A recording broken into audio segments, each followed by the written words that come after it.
ایک جملہ مشہور ہے لوگوں کی زبان پر کہ اللہ تبارک و تعالیٰ نے نبی کریم صلی اللہ علیہ وسلم کو خطاب کرتے ہوئے فرمایا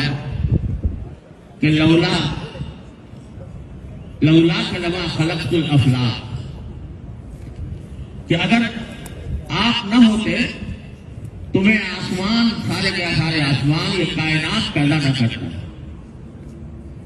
یہ جملہ حدیث کے طور پر بیان کیا جاتا ہے، لیکن حدیث کے اعتبار سے تو یہ ضعیف ہے، یہ موضوع ہے،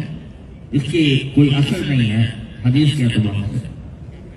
لیکن معنی کے اعتبار سے یہ بالکل صحیح ہے۔ نبی کریم صلی اللہ علیہ وسلم کی تشریف آوری اس پوری کائنات کی تخلیق کا مقصد ہے۔ اگر آپ تشریف لانے والے نہ ہوتے تو نہ زمین ہوتی، نہ آسمان ہوتے، نہ یہ پہاڑ ہوتے، نہ یہ سمندر ہوتے، نہ یہ ہوائیں چلتی، نہ یہ بارشیں ہوتی۔ اقبال مرحوم نے اس بات کو بڑے خوبصورت پیرائے میں بیان فرمایا ہے۔ وہ کہتے ہیں کہ ہو نہ یہ نام تو کلیوں کا تبسم بھی نہ ہو،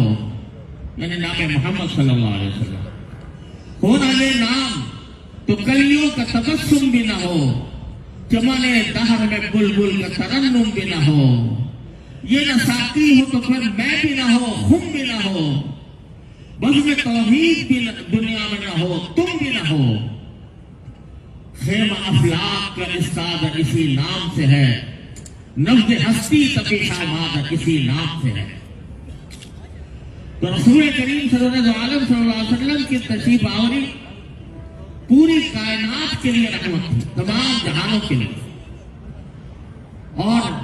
آپ نے اس رحمت کا مظاہرہ اس نظام کے ذریعے پیش کیا جو آپ لے کر تشریف لائے۔